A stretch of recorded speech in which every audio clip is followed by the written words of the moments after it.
오늘 하나님이 우리 공동체에 주시는 말씀은 사도행전 17장 10절에서 14절입니다. 찾으셨으면 한 목소리로 같이 읽도록 하겠습니다. 사도행전 17장 10절에서 14절입니다. 시작. 밤에 형제들이 곧 바울과 실라를 베레아로 보내니 그들이 이르러 유대인의 회당에 들어가니라. 베레아에 있는 사람들은 데살로니카에 있는 사람들보다 더 너그러워서 간절한 마음으로 말씀을 받고 이것이 그러한가 하여 날마다 성경을 상고하므로 그 중에 믿는 사람이 많고 또 헬라의 귀부인과 남자가 적지 아니하나 데살로니카에 있는 유대인들은 바울이 하나님의 말씀을 베레아에서도 전하는 줄을 알고 거기도 가서 무리를 움직여 소동하게 하고는 형제들이 곧 바울을 내보내어 바다까지 가게 하되 실라와 디모데는 아직 거기 머물더라. 아멘. 우리가 산상설교를 가지고 작년 6월 1일부터 시작해서 지금까지, 지난주까지 거의 1년 가까이 우리가 말씀을 같이 보았습니다. 이제 산상설교 말씀을 끝내고 제가 무슨 제목을, 어떤 본문을 가지고 여러분께 말씀을 전할까 했는데 지난주에는 이 말씀이 가슴에 와 닿아서 이 말씀을 오늘 전합니다. 이 말씀의 배경은 여러분들이 잘 아십니다. 사도행전에 나오는 등장인물 중에 하나가 사도 바울입니다. 사도 바울은 원래 유대교에 열심히 있어서 랍비가 되기 위해서 공부를 열심히 하고 하다가 예수 믿는 사람들이 있다는 얘기 듣고 이 예수 믿는 사람들을 잡아 죽이기 위해서 열심을 내던 사람입니다. 그래서 예루살렘에서만 잡아 죽이는 게 마음에 차지 않아서 시리아에까지 가서 다마스커스까지 가서 다 잡아 죽이려고 가다가 시리아의 다메섹에 가는 길가에서 예수님을 만났습니다. 하늘에서 빛으로 소리로 나타나신 예수님 만나서 완전히 회개하고 사람이 완전히 바뀌었습니다. 바뀌고 나서부터는 그냥 있는 게 아니라 예수님을 위해서 복음을 전파하고 각지에 복음을 전파하기 위해서 이 유대나 이 북은뿐만 아니라 이방 나라들까지 복음을 전했습니다. 그래서 몇 번에 걸쳐서 선교를 위한, 요새로 치면은 선교 여행을 했는데 이것은 이제 두 번째 선교 여행 하던 시기입니다. 첫 번째는 갈라디아 지방에만 복음을 전하고 두 번째는 갈라디아 지방을 거쳐서 그 다음 지금으로 치면 소아시아, 터키 내륙을 횡단해서 터키 끝까지 가서 있다가 성령님의 부르심을 받고 마케도니아, 요새로 치면 이제 유럽, 그리스 쪽이죠. 그쪽으로 건너가서 복음을 전하기 시작했습니다. 그래서 쭉 복음을 전하는데 그때까지 그 당시에는 정말 대도시인 안디오키아, 요새로 그때 우리 성경에는 안디옥, 그 다음에 에베소, 그 다음 빌립보, 데살로니카, 이 지역은 전부 다 뭔가 하면은 로마의 길, 큰 그 가도들이 있는 길입니다. 그래서 큰 길가에, 요새로 치면 고속도로변에 있는 큰 도시들에서만 복음을 전했습니다. 전했는데 복음을 전할 때마다 그 말씀, 듣는 말씀을 듣고 좋아하는 사람들, 믿는 사람들도 있었지만은 또 한편으로 어떤 유대인들은 사도 바울을 아주 완전히 원수 보듯이 해가지고 잡아 쳐 죽이려고 하고 이 베레아에 오기 전에 마지막 도시인 데살로니카에서도 복음을 믿고 듣고 믿는 자도 있었지만은 많은 사람들이 이 바울은 천하를 소란하게 하는 자다라고 이제 그 관리들한테 고발을 해가지고 여기서 10절에 보면 밤에 형제들이 같은 믿는 사람들이 바울과 실라를 데살로니카에서 몰래 빼내서 낮에 데리고 가면은 유대인들이 쫓아와서 또 쳐 죽일까봐 잡을까봐 베레아라는 데로 보냈습니다. 자, 이 베레아라는 도시는 이 우리 성경에 나오는 데살로니카, 안디옥, 빌립보 이런 도시들은 요새도 다 있습니다. 다 있고 요새도 아주 대도시입니다. 그런데 베레아라는 도시는 지금 거의 흔적도 없는 도시예요. 그리고 큰 길가, 고속도로변이 있는 게 아니라 조그만 지방도로변으로 있는 겁니다. 그러니까 우리가 이해가 되죠. 데살로니카에서 핍박을 받으니까 도망을 가야 되겠는데 도망을 치는데 대도시로 도망가면 또 쫓아오잖아요. 그러니까 대도시로 못 가고 지방에 들어가서 소도시, 작은 길가에 있는 소도시에 들어간 겁니다. 조그만 마을에 들어갔는데 그 마을의 이름이 베레아다 하는 얘기입니다. 마을이 베레아다.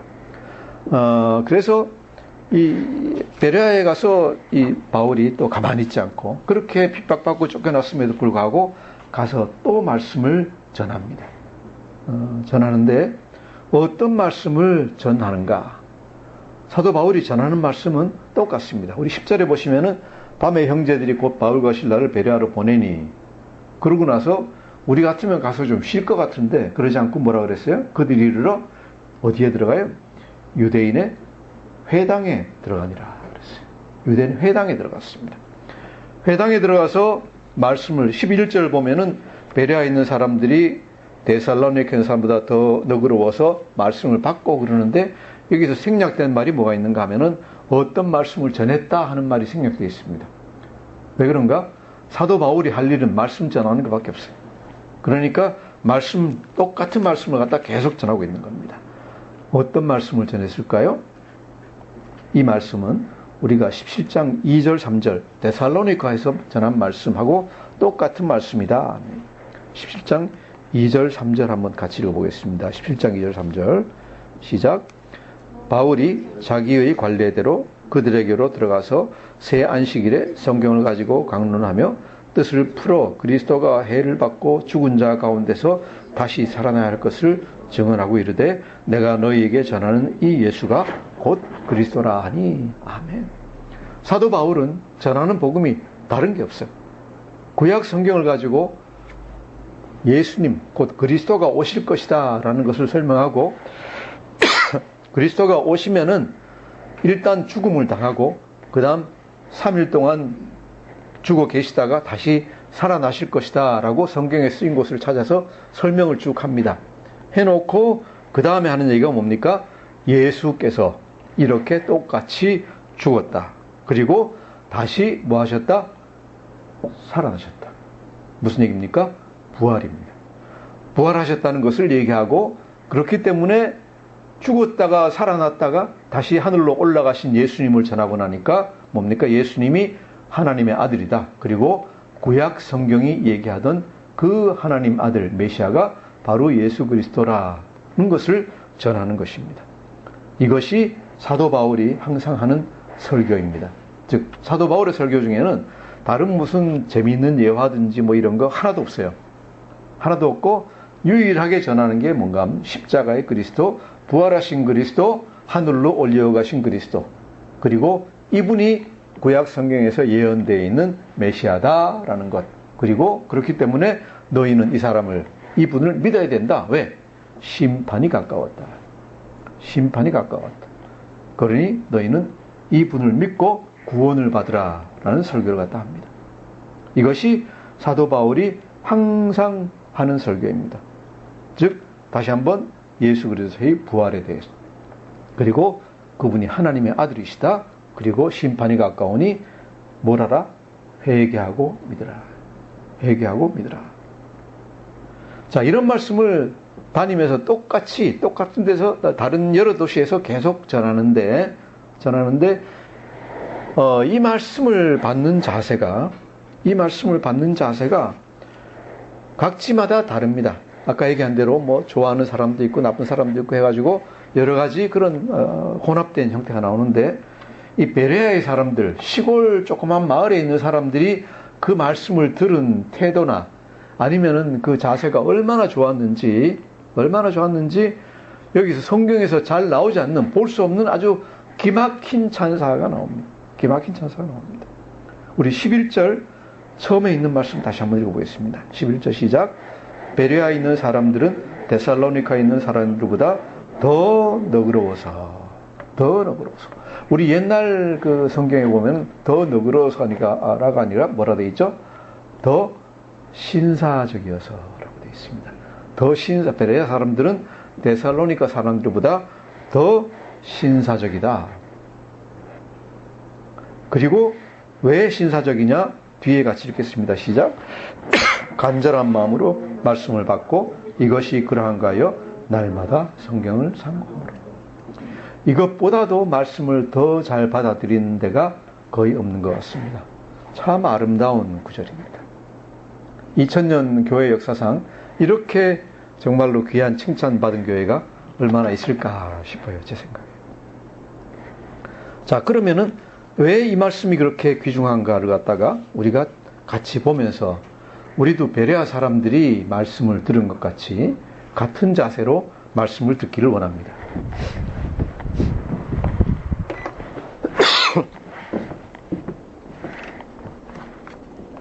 우리 11절을 같이 한번 또다시 읽어보겠습니다. 시작. 베레아에 있는 사람들은 데살로니카에 있는 사람들보다 더 너그러워서 간절한 마음으로 말씀을 받고 이것이 그러한가 하여 날마다 성경을 상고함으로. 자, 첫 번째로 너그럽다 또는 신사적이다 하는 말이 무슨 뜻일까? 신사들이 말씀을 잘 듣나?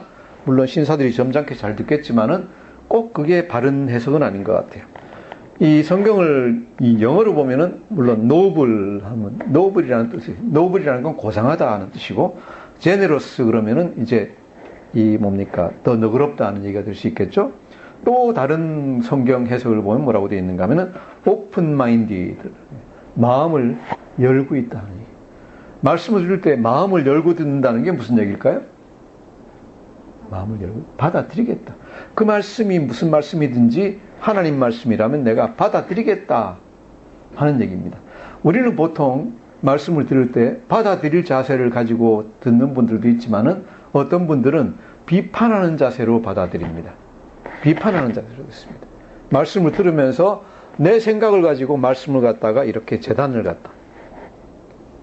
그렇게 들으면은 말씀이 제대로 머릿속에 들어오지 않는다. 마음속에 들어오지 않는다. 말씀을 들을 때는 open minded. 마음을 열어놓고 하나님 말씀하십시오. 제가 듣겠습니다. 제 생각은 다 뒤로 물려놓고 먼저 다 듣겠습니다. 종이 듣겠습니다 하는 이런 마음으로 말씀을 들어야 됩니다.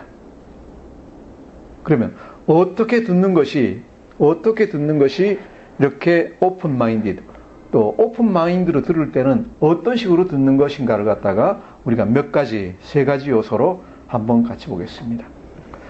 첫 번째는 무엇인가 하면은 거기에 바로 나오는 간절한 마음으로 말씀을 받고 있습니다. 간절한 마음으로 말씀을 받고. 간절한 마음으로 참 좋은 번역입니다. 간절한 마음, with all eagerness라고 했어요. 모든 열심을 다해서. 첫째로 뭡니까? 집중하는 겁니다. 설교 듣는 중에 우리가 무슨 카톡 오면은 답도 해야 되고 뭐 이런 게 아니라 완전히 말씀에 집중해서 듣고 있는 겁니다. 오직 거기에 집중해서 듣습니다. 그 다음 with all willingness 기쁜 마음으로 듣습니다. 그냥 뭐 무슨 소리 하는가 이게 아니라 기쁜 마음으로 with all good will 모든 선한 마음을 가지고 있습니다. with all readiness라고 되어 있는데 readiness는 뭡니까? 준비가 되어 있다는 얘기입니다. 하면은 반응할 준비가 되어 있다. 이것이 간절한 마음으로.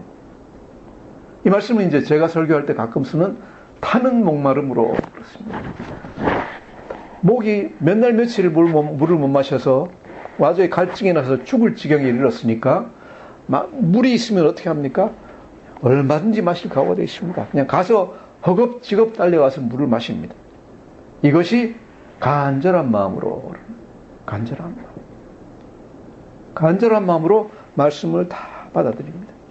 우리 세번역 성경에는 이 말씀이 어떻게 되어 있는가 하면 아주 기꺼이 말씀을 받아들이고 아주 기꺼이 말씀을 받아들이고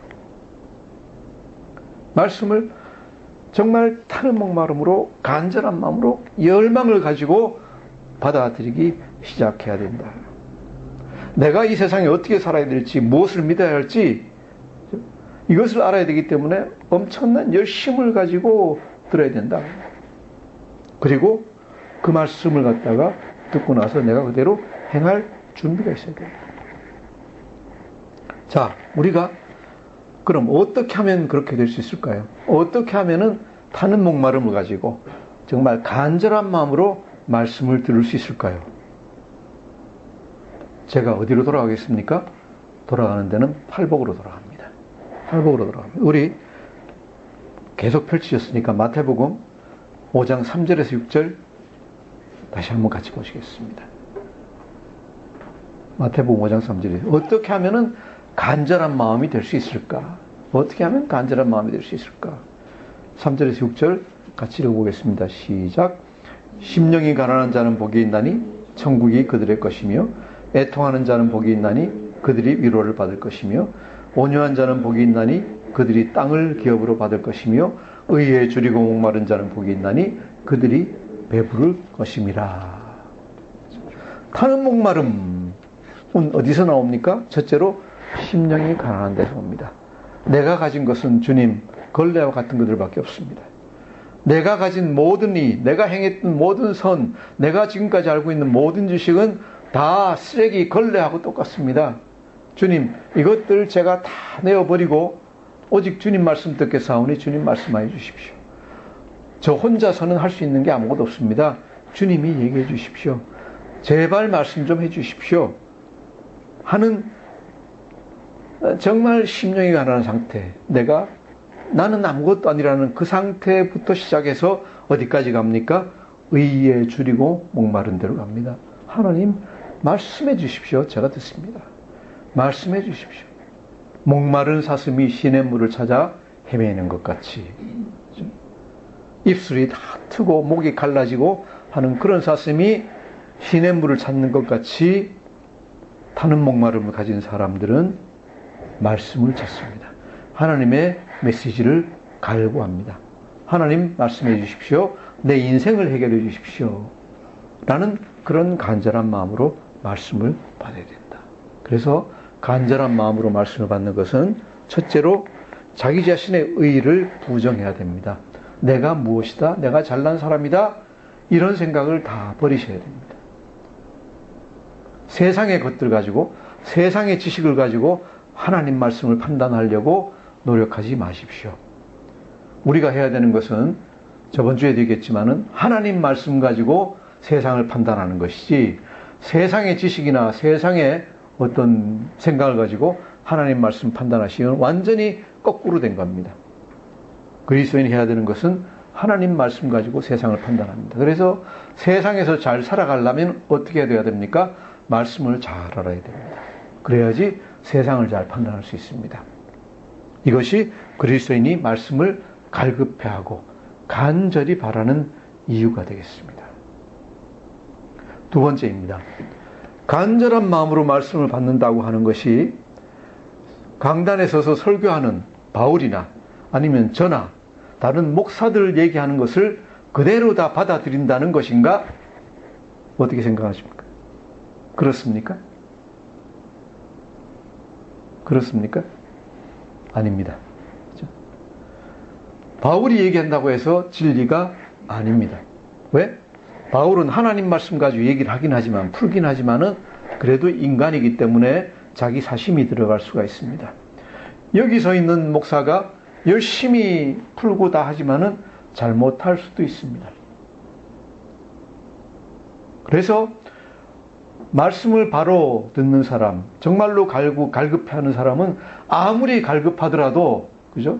썩은 물은 마시지 않습니다. 썩은 물 마시면 죽잖아요. 독이 들어있는 물은 마시면 안 됩니다. 그래서 베레아 사람들은 어떻게 말씀을 받았는가? 간절한 마음으로 말씀을 받았지만은 그 다음에 딱 가면 반전입니다. 어떻게 해요? 이것이 그러한가 하여 날마다 성경을 상고함으로. 무슨 얘기입니까? 세 번역에는 사도 바울이 얘기한 그것이 사실인지 알아보려고. 그것이 뭐예요? 성경에 메시아는 오셨다가 죽고 3일 동안 죽어 있다가 다시 부활하고 한다는 이것이 정말 사실인가 알아보려고 날마다 성경을 이리 뒤지고 저리 뒤지고 다 했다. 설교자의 말은, 여러분께 말씀드립니다. 설교자의 말은 인간의 말입니다. 설교자의 말이 하나님의 말이 될 수가 없습니다. 설교자의 말이 여러분에게 도움을 주는 것은 설교자가 여러분보다 열심히 더 공부했기 때문에 말씀을 갖다 이리저리 잘 풀어서 알아듣기 좋게 설명을 한다는 말입니다. 하지만은 설교자의 말이 틀릴 수도 있습니다. 자, 그러면은 설교자의 말이 틀려서 여러분이 잘못 믿었으면은 하나님 앞에 가가지고 잘못했더라도 하나님, 그 목사님이 그렇게 얘기해 줬는데요, 제가 잘못한 거 아닌데요? 그랬을 때 하나님 뭐라 그러실까요? 그래, 너는 잘못 없다? 예, 안 그러시거든요. 예, 그러더라도 너는 너 자신이 말씀을 공부하고 뭐가 옳은지 그른지를 알았어야 된다. 내가 너한테 좋은 머리도 줬고 책 볼 수 있는 눈도 줬고 말씀도 줬고 다 줬기 때문에 내가 핑계할 게 없다라고 얘기하실 거예요. 그래서 믿는 분들은 자기 영혼을 자기가 책임져야 돼요. 물론 좋은 설교자를 만나서 말씀을 잘 듣고 하는 것도 복입니다. 그러면은 많은 노력이 줄어들겠죠. 하지만은 결국은 뭐예요? 여러분 스스로 성경을 갖다가 보셔야 된다는 얘기입니다. 그래서 이것이 어떤 설교를 듣더라도 정말로 그것이 그런가, 특별한 얘기가 나오면은 정말로 그런가 해서 성경을 다시 쳐다보십시오. 보셔야 돼요. 왜? 여러분의 영생이 달려 있습니다. 여러분의 신앙생활이 거기에 달려 있습니다. 일주일에 하루 교회 가잖아요. 적어도 인생의 10%를 갖다가 거기 보내고 있습니다. 여러분 애써 번 월급, 소득의 10%를 갖다 교회에 드리잖아요. 그죠? 여러분 인생의 10%가 거기서 날아갑니다. 그것만 있습니까? 성경 읽고 큐티하고 뭐 이것저것 다 하다 보면은 교제하는 것도 다 그렇게 갑니다. 여러분 친구들 교제하는 것도 예수 믿다 보면은 예수 안 믿고 술 마시고 놀고 하는 사람들이 이제 안 만나게 됩니다. 친구들도 10분의 9는 날아가 버리고 10분의 1밖에 안 남습니다. 여러분의 인생이 모르는 사이에 예수 믿을 때는 엄청나게 여기에 지금 소요가 되고 있는 겁니다. 그 귀중한 시간, 그 귀중한 재물, 그 귀중한 관계가 여기에 달려 있습니다. 그런데 잘못 믿으면 어떻게 됩니까? 그 모든 노력이 엉터리가 되어버린다는 얘기죠. 그래서 열심히 성경을 갖다가 잘 보고 무엇이 그러한지, 무엇이 바른 것인지 확인을 하셔야 됩니다. 여기에 나와 있는 날마다 성경을 상고함으로 라고 되어 있는데, 날마다는 뭡니까? 말씀을 듣는 때마다 가서 성경을 상고한다. 상고한다는 말이 굉장히 심각한 말이에요. 상고한다 그러면은 우리말로 그냥 조사한다, 본다라는 정도로 볼 수 있을 것 같은데, 원문으로 보면은 아나크리노라고 되어 있는데, 이것은 뭔가 하면은 우리로 치면은 그 범죄자가 있으면은 형사나 검사나 재판장이 범죄자를 갖다 신문하는 거에, 신문할 때 이 단어가 쓰여요. 아나크리노. 이렇게 보고, 이렇게 조목조목 다 이렇게 살펴보고, 진짜야, 가짜야. 그죠? 형사가 범죄자 심판할 때 그냥 그랬습니다. 그러면, 아, 그래. 그러고 받아주지 않잖아요. 이 사람 진짜야? 거짓말이야? 그러고 이제 또 조사하고 증거 또 찾고 다 하잖아요. 아나크리노 성경을 상고했다는 건 그렇게 한다는 얘기예요. 사도 바울이 얘기를 했다. 그래요? 진짜예요? 그리고 성경을 이리저리 다 뒤져보는 거예요. 이것이 상고예요. 그래서 제 은사 중에 한 분은 항상 성경을 볼 때 어떻게 보라 그러느냐? 형사의 마음으로 성경을 보라 그래요. 형사의 마음으로 성경을 봐라. 아주 정말이 뭔가, 진짜 뜻이 뭔가를 갖다가 아주 구석구석 다 뒤져. 형사들은 다 뒤져보나요? 뭐 그러겠죠? 하여튼 다 뒤져보면서 구석구석 자기가 잘 살펴야 됩니다. 자, 왜 그렇게 해야 되는가? 왜 그렇게 성도님들이 말씀을 자세히 보고 매일같이 자기가 성경을 상고할 필요가 있느냐? 왜? 거짓 선지자들이 이 세상에 많기 때문에. 예수님이 항상 경고하시는 게, 또 사도들이 신약 성경에서 항상 하는 경고가 뭐예요? 거짓 선지자를 조심해라. 이것 또한 산상설교로 돌아갈 수 있습니다. 우리 마태복음 7장 15절을 한번 같이 보시겠습니다. 마태복음 7장 15절. 예수님이, 저는 산상설교 1년 설교하고 나니까 모든 말씀이 거기 다 있는 것 같아요. 그래서 항상 글로 돌아갈 것 같은데, 7장 15절 읽겠습니다. 시작. 거짓 선지자들을 삼가라. 양의 옷을 입고 너희에게 나오나 속에는 노략질하는 일이라. 우리가 언뜻 보면은, 아, 이 사람은 거짓 선지자, 엉터리 그러는 거짓 선지자가 있습니다. 제가 몇 번 설교로 이 얘기를 갖다 했죠. 했는데 문제는 뭡니까? 이 뒤에 나오는 양의 옷을 입고 너희에게 나오는 선지자, 겉으로 보기에는 멀쩡해요. 겉으로 보기에는 하나님의 말씀하고 부활 얘기하고 다 좋은 얘기하는데 뒤에서는 완전히 딴 사람이에요. 이번에 무슨 인천의 뭐 교회에서 어떤 목사 얘기가 이제 TV에도 나오고 신문에도 나오는 것 같은데, 겉으로 보기에는 다 멀쩡하고 설교도 잘하고 다 그러는데 뒤에서는 완전히 딴짓을 하고 있는 거예요. 뭐예요? 여기 나오는 대로 양의 옷을 입고 있는데 속에는 보면은 노략질하는 일이에요. 성도들한테 돈 빌려달라 그래가지고 돈 가져가서 돌려달라 그러니까 나한테 헌금한 걸 왜 돌려달라 그럽니까? 그러고 안 돌려주고. 교회에서 또 이런 노략질하는 일이들, 이런 자들이 많다는 얘기예요. 예수님과 사도들은 계속 경고했어요. 거짓 선지자들이 이 세상에 많이 나왔다. 마지막에는 적 그리스도가 나온다라고 얘기했어요. 이런 거짓 선지자가 많기 때문에 여러분이 분별을 잘 하셔야 돼요. 거짓 선지자의 말을 들으면은 결국 어떻게 될까요? 나중에 잡혀 먹혀요. 왜? 그 자는 일이기 때문에. 여러분에게 관심이 있는 게 아니라 자기 배 채우는 데 관심이 있어요. 성도들의 영을 바른 대로 인도하는 게 아니라 자기 배 채우는 대로 인도를 갖다 하고 있어요. 그런 거짓 선지자가 있기 때문에 여러분이 분별해요. 베레아 사람들 같이 형사의 눈으로 하는 얘기를 상고하고 조사해 봐야 돼요. 그럼 어떻게 우리가 거짓 선지자를 분별할 수 있을까? 그것도 예수님이 방법을 주셨죠. 7장 16절부터 19절까지 20절까지 다시 한번 천천히 읽으면서 기억하도록 하겠습니다. 시작. 그들의 열매로 그들을 7장 16절 시작. 그들의 열매로 그들을 알지니 가시나무에서 포도를 또는 엉겅퀴에서 무화과를 따겠느냐? 이와 같이 좋은 나무마다 아름다운 열매를 맺고 못된 나무가 나쁜 열매를 맺나니 좋은 나무가 나쁜 열매를 맺을 수 없고 못된 나무가 아름다운 열매를 맺을 수 없느니라.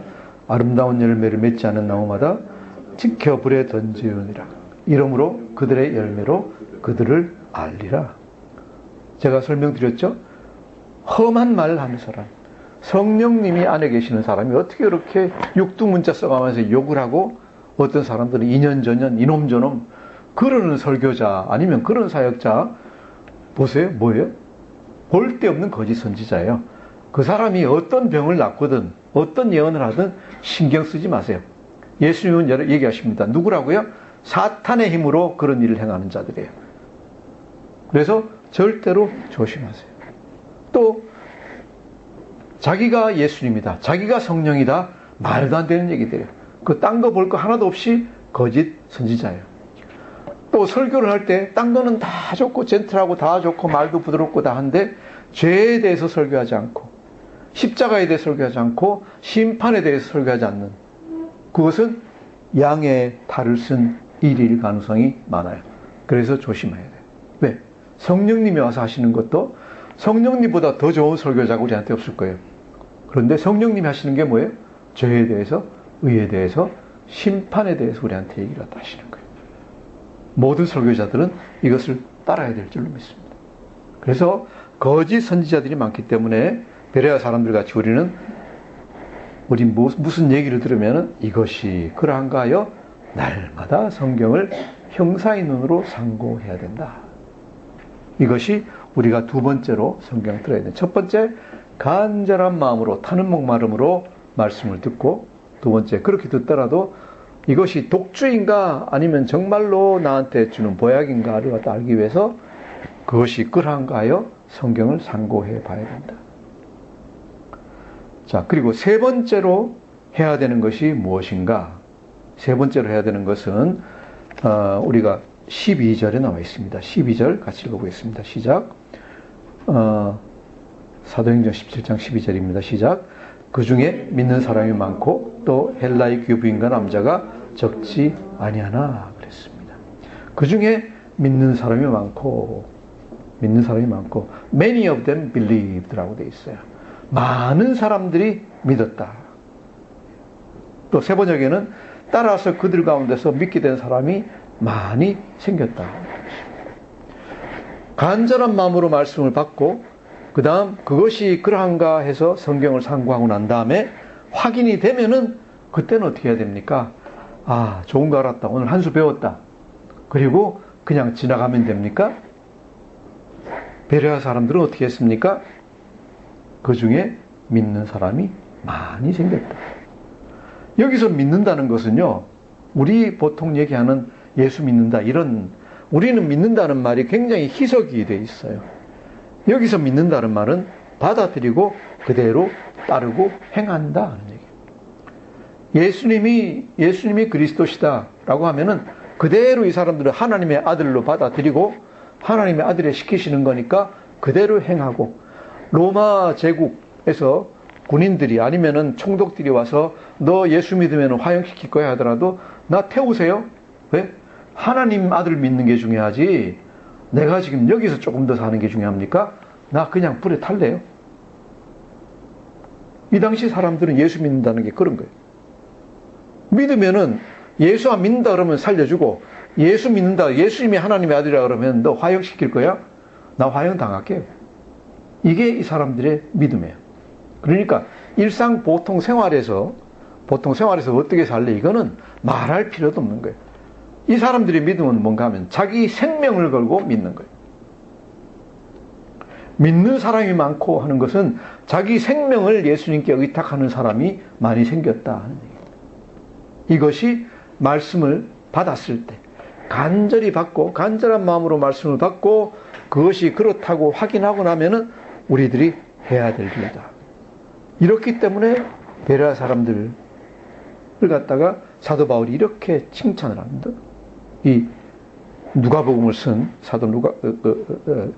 사도행전을 쓴 사도 누가가 이렇게 칭찬을 하는 거예요.